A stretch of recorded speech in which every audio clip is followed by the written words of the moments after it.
जय हिंद साथियों, आपको पता है कि आज सुप्रीम कोर्ट ऑफ इंडिया में क्रिमिनल रिट पिटीशन 31 ऑफ 2020 जो अर्लियर 18 अक्टूबर को डिस्पोज हो चुकी है, अब उसमें एक नया मोड़ लिया गया है। MA एप्लीकेशन 2227/2024 फाइल की गई थी और उसमें यह अशॉर्ट किया गया था सीनियर एडवोकेट कपिल सिब्बल जी के द्वारा कि हम 50 करोड़ कैश डिपॉजिट करेंगे और उसके साथ हम जो 3 प्रॉपर्टी है, नैना टावर, हीरा फूड एक्स, हीरा रिटेल, इनकी सेल डीड भी कोर्ट में डिपॉजिट करेंगे।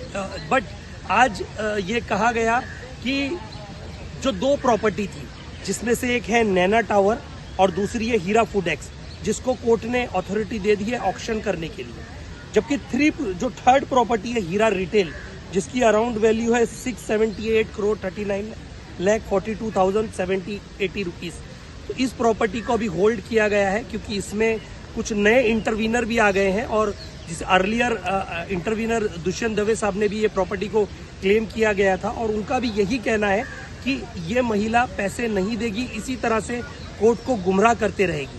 तो कहीं ना कहीं आज ओवरऑल उन्हें 1 महीने का टाइम दिया गया है। 3 महीने के अंदर उन्हें 25 करोड़ रुपए डिपॉजिट कराने होंगे वो। और दूसरी बात, 1 हफ्ते के अंदर उनके जो 2 पासपोर्ट थे, अर्लियर जो एलिगेशन थी उनके खिलाफ कंप्लेंट फाइल हुई थी, उन्हें दोनों पासपोर्ट उन्हें सरेंडर कराने होंगे।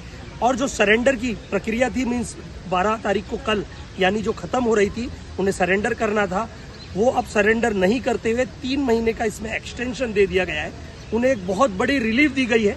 ये बहुत ताज्जुब का और अचंभे का विषय है कि MA एप्लीकेशन फाइल होने के बाद उसे बेल एप्लीकेशन पहले कैंसिल होती है और उसके बाद सडनली उसे रिलीफ दी जाती है 3 महीने की।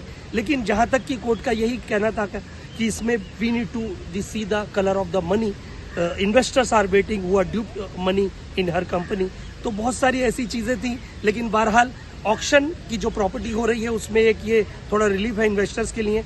वो प्रॉपर्टी ऑक्शन होने के बाद पैसा डिपॉजिट किया जाएगा और फिर उसके बाद SFIO या ED किस तरह से वो पैसा डिपॉजिट करेगी। कहीं ना कहीं बीच में जितने और कुछ इंटरवीनर थे, उनका कहना था ये तीनों प्रॉपर्टी नैना, हीरा फूड एक्स, इस पे उनका भी क्लेम है, उनके पास भी सेल डीड है। अर्लियर इस तरह की बातें की गई तो उन्होंने कहा कि आप कंसर्न अथॉरिटी, कंसर्न कोर्ट जाइए, सिविल सूट फाइल कीजिए। अभी इस वक्त इस मैटर में आप इंटरवीन नहीं कर सकते।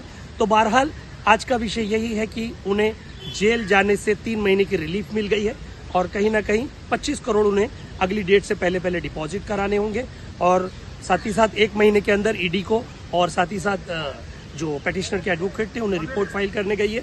यही आज की अपडेट थी इसमें। और मैं कुछ कहना चाहता हूँ, कुछ लोग इस मैटर में एक्सटॉर्ट कर रहे हैं, एडवोकेट को धमकियां दे रहे हैं, गालियां दे रहे हैं। उनके खिलाफ भी Mumbai police, Mumbai crime branch इस पे काम कर रही है कि कौन लोग हैं जो किसी गैंगस्टर के नाम देकर इस मैटर की प्रक्रिया को बिगाड़ने के चक्कर में वकीलों को जान से मारने की धमकी दे रहे हैं। मैं आपका एडवोकेट शानिल आई, सुप्रीम कोर्ट ऑफ इंडिया से। जय हिंद साथियों।